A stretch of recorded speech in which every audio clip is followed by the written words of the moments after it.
সালাতু সালাম গো আমার দরুদ সালাম গো আমার কইও নবী মুস্তাফায় তোমরা যদি যাও মদিনায়। বলেন সালাতু সালাম গো আমার দরুদ সালাম গো আমার কইও নবী মুস্তাফায় তোমরা যদি যাও মদিনায়।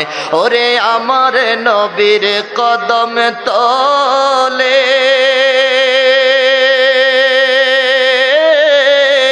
কত আশিক দলে দলে, ও আমার নবীর কদম তলে কত আশিক দলে দলে, ও গড়াগড়ি দিয়া কাঁদে গড়াগড়ি দিয়া কাঁদে বলে মনের বেদনা তোমরা যদি যাও মদিনা। বলেন সালাতু সালাম গো আমার দরুদ সালাম গো আমার কইও নবী মুস্তাফায় তোমরা যদি যাও মদিনায়।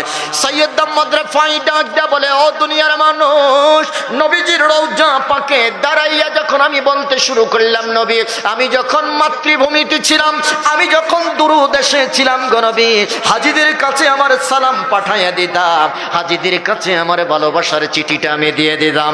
আজকে আমি আপনার রওজার পাশে হাজির হয়েছি গো নবী, আপনি আজকে আর অন্যের মাধ্যমে নয়, নিজে যখন হাজির হয়ে গেলাম গো নবী, আমার ভালোবাসার দাবি, আমার আবেগের দাবি গো নবী, ফামদুদি ইয়ামিনাক, আপনার ডান হাতটা আজকে বের করে দিবেন, আমি সৈয়দ আহমদ রেফাই আপনার হাতের মধ্যে আজকে চুম্বন বসাইয়া দেব। আল্লাহু আকবার বলেন। ভালোবাসার কাছে পৃথিবীর সব কিছু হার মানে, ভালোবাসার কারণে অবাস্তব জিনিসটাই বাস্তবে পরিণত হয়ে যায়। আল্লাহর নবীর এই পাগল যখন নবীজির রওজা মুবারকের পাশে দাঁড়াইয়া যখন এইভাবে আরজ করতে শুরু করলো, ফামদুদি ইয়ামিনাক, নবী আপনার ডান হাত আজকে রওজার ভিতর থেকে বের করে দেন। হযরতে আব্দুল কাদের জিলানী রাহমাতুল্লাহ আলাইহি ডাক দেয়া বলে, ও দুনিয়ার মুসলমান, 50,000 মুসলমান সেদিন মসজিদে নববীর মধ্যে পাগলের পাগলামি দেখতেছে। আল্লাহু আকবার বলেন। এ পাগলের পাগলামি দেখো না, এ পাগলের পাগলামি করে, পাগলের পাগলামির কারণে নবীর ডান হাত দেখতে পেয়েছে, পাগলের পাগলামির কারণে ওয়াজ করেনি জুব্বা পাইছে। কথা বলেন ঠিক কিনা? হযরত আব্দুল কাদের জিলানী রাহমাতুল্লাহ আলাইহি মানে মসজিদে নববীর মধ্যে 50,000 মুসলমান একসাথে দাঁড়িয়ে পাগলের পাগলামি দেখতেছে, চোখের পানি ছিঁড়ে ছিঁড়ে কান্না করতেছে আর বলতেছে, নবী আমি আজকে ডান হাতের মধ্যে চুমু না দিয়ে এখান থেকে যাব না, আপনি রাসূলের ডান হাতে আজকে চুম্বন দিব। ফামদুদি ইয়ামিনাক, ডান হাত তাড়াতাড়ি বের করে দেন। হযরত আব্দুল কাদের জিলানী রাহমাতুল্লাহ আলাইহি বলেন, আমরা দেখতে পেয়েছি আমার নবী এই পাগলের পাগলামির কারণে রওজা শরীফ থেকে ডান হাত বের করে দিয়েছে। আল্লাহু আকবার বলেন। বলেন আমার নবী জিন্দা না মুর্দা?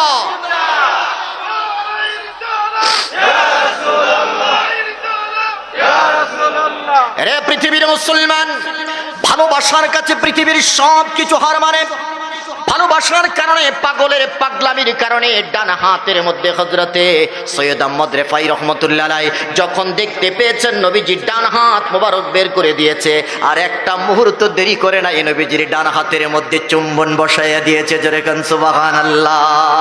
পাগলের পাগলামির কারণে ডান হাতে চুম্বন দেওয়া যায়, পাগলের পাগলামির কারণে নবীজির জুব্বা মোবারক পাওয়া যায়। কথা বলেন ঠিক কিনা?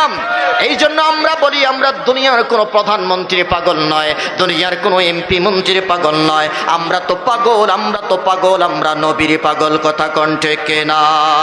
আমরা নবীজির পাগল, আমরা মদিনার পাগল, আমরা মদিনার পাগল, আমরা মদিনার পাগল।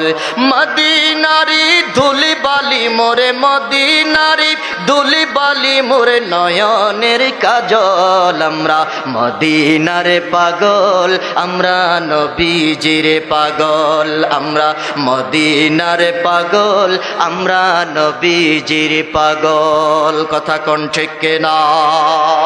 কি দেখেছো মিয়া?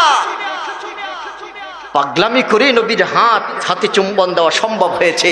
পাগলামিকার কারণে ওয়াইসকারণী নবীর জুব্বা মোবারক পেয়েছে। কথা কোন ঠিক কিনা?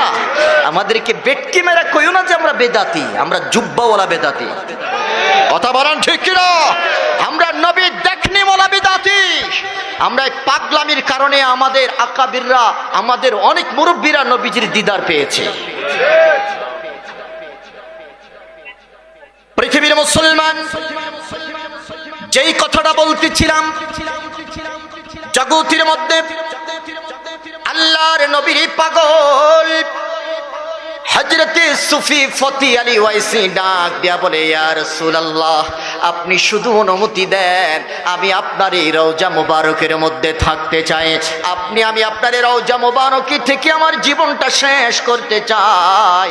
আমার আল্লাহ নবীকে মেসেজ পাঠিয়ে দিলেন, ও নবী, আপনি এই পাগলটারে তাড়াতাড়ি এখান থেকে ভাগান। এখানে পাগলামি করতে শুরু করলে অনেক কিছু ঘটে যাবে। কথা কোন ঠিক কিনা? আল্লাহু আকবার বলবেন না? নবীজি তাকে মেসেজ পাঠিয়ে দিলেন, রে সুফি ফতে আলী ওয়াইসি, রে ফতি আলী, শুনে নাও, এখানে তোমার থাকার নির্দেশ নাই, বরং তুমি তোমার জন্মভূমিতে চলে যাও। চলে যাও হিন্দুস্তানে চলে যাও। সেখানে গিয়ে তুমি কালিমার দাওয়াত দাও, দ্বীনের খেদমত করো, দ্বীনের তালিম দাও। আমার আল্লাহর পক্ষ থেকে মেসেজ এসেছে, তোমাকে একে থাকার অনুমতি নাই। এবারে ফতে আলী ওয়াইসি ডাক দেয়া বলে, নবী, আমি আপনার খেদমতে বলতে চাই গো নবী, এখানে আসার পরে যেভাবে আপনার দিদার পেয়ে যাই, আল্লাহু আকবার বলেন, আমি চক্ষু বন্ধ করি আপনাকে দেখতে পাই, চক্ষু বন্ধ করলে আপনাকে দেখতে পাই গো নবী। আমি আপনার খেদমতে আরজি রাখতে চাই গো নবী, আপনি আমার সাথে কথা দেন। আপনি এখানে যেমনি ভাবে আপনাকে দেখতে পাই, আমি আমার জন্মস্থানে হিন্দুস্থানে গেলে পরে এইভাবে আপনি রসুলকে আমি দেখতে পারবো কিনা? নবী আমার ডাক দেয়া বলে, যাও, আমি কথা দিলাম বৎসরে একবার তোমার সাথে দিদারে দিব। জোরে কোন সুবহানাল্লাহ। ও নবী, আপনি বলেন, আমাকে সান্ত্বনা দেন, আগে আমি চলে যাব। তবে কথা হলো, এখানে যেমনি ভাবে আমি রসুলকে আপনাকে দেখতে পাই, আমি সেখানে হিন্দুস্থানে গেলে আপনি রসুলকে ওইভাবে দেখতে পাবো কিনা? এই প্রশ্নের জবাব দেন আগে। সুবহানাল্লাহ বলবেন না? এটা হলো প্রেম খেলা। বলেন, আশিক আর মাশুকের খেলা। আমার আল্লাহ বলে দিয়েছেন, ফাযকুরুনি আযকুরুকুম। রে গোলাম, তুই যদি আমারে ডাকিস আমিও তোরে ডাকবো, তুই আমার জিকির করিস আমিও তোর জিকির করব। তোর আর আমার জিকিরের মধ্যে পার্থক্য হলো এই, তুই জিকির করবি একবার, আমি তোর জিকির করবো ৭০ বার। আমার আর নবী আমাকে কত ভালোবাসে, কত ভালোবাসে। আমার নবী আমার কত আপন। আমি আমার জানটাকে যতটুকু না ভালোবাসি, আমার নবী ডাক দেয়া বলে, উম্মত, তোরে আমি এর চাইতে আরো বেশি ভালোবাসি। রে দুনিয়ার মুসলমান, ফতে আলী ওয়াইসি ডাক দেয়া বলে, নবী গো, আমি বছরে একবার আপনি আমার সাথে দিদার দিবেন, বাকি ৩৬৪ দিন আমি কার চেহারার দিকে তাকাইয়া থাকবো? নবী আমার ডাক দেয়া বলে, যাও, ৬ মাসে একবার তোমার সাথে দিদার দেব। এবার সুফি ফতে আলী ওয়াইসি ডাক দেয়া বলে, নবী, আর বাকি কতদিনগুলো আমি কার চেহারার দিকে তাকাইব? আপনি রসুলকে দেখার পরে পৃথিবীর আর কোনো সৌন্দর্য আমার চোখে ভালো লাগবে না। কথা বলেন ঠিক না? পৃথিবীর সব চাইতে সৌন্দর্যপূর্ণ নেয়ামতের নাম হলো আমার নবী। কথা কোন ঠিক না? যে একবার নবীকে দেখেছে, পৃথিবীর সব সৌন্দর্য নবীর কাছে হার মেনেছে। চিল্লায় বলেন ঠিক কিনা? মদিনার মানুষগুলো, যুবক যুবতীরা হযরতে আয়েশাকে ডাক দেয়া বলতেছে, পৃথিবীর সবচাইতে সুন্দর মানুষটাকে? হযরতে আয়েশা বললেন, মুহাম্মদুর রাসূলুল্লাহ। বলে যে কেন? ইউসুফের চেহারা দেখে জুলাইখার দাসীরা আনার কাটার পরিবর্তে হাত কেটে ফেলেছে। কই, মুহাম্মদের চেহারা দেখে কেউ তো এই পর্যন্ত একটা নৌকো কাটে নাই।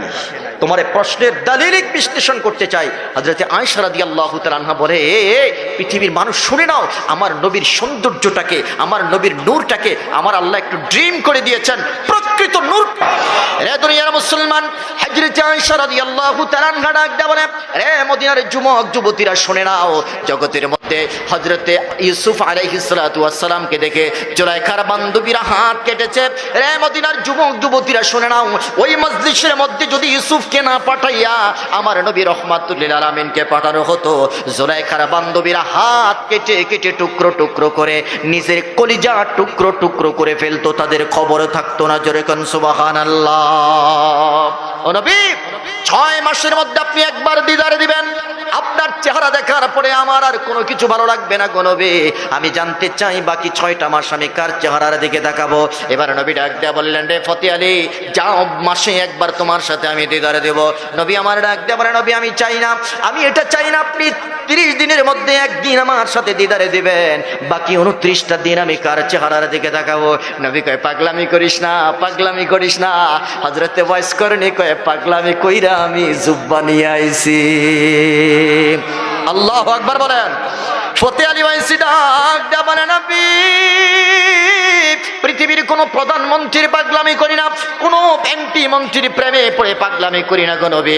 আপনি রহমাতুল লিল আলামিন, আমার আপন, আপনি আমিও আপনার আপন। কথা কোন ঠিক না? আশিকের মাশুকের খেলা। আমার নবী ডাক দেয়া বলে, তুমি কি চাও? এবার ফতে আলী ওয়াইসি ডাক দেয়া বলে, নবী আমি যে কি চাই আপনি রাসূল তো ভালো করেই জানেন। আল্লাহু আকবার বলেন। ফতে আলী ওয়াইসি এই কথা বলার পরে নবী আমার ডাক দেয়া বলে, ওয়াইসি যাও, আমি রাসূল কথা দিলাম, তুমি যখনই চাইবা, যখনই চক্ষু বন্ধ করবা, তখনই আমি রাসূল হাজির হয়ে যাব। আল্লাহু আকবার বলেন। নবী আসার ক্ষমতা আছে না নাই? আমাদেরকে ভালোবাসে কম না বেশি?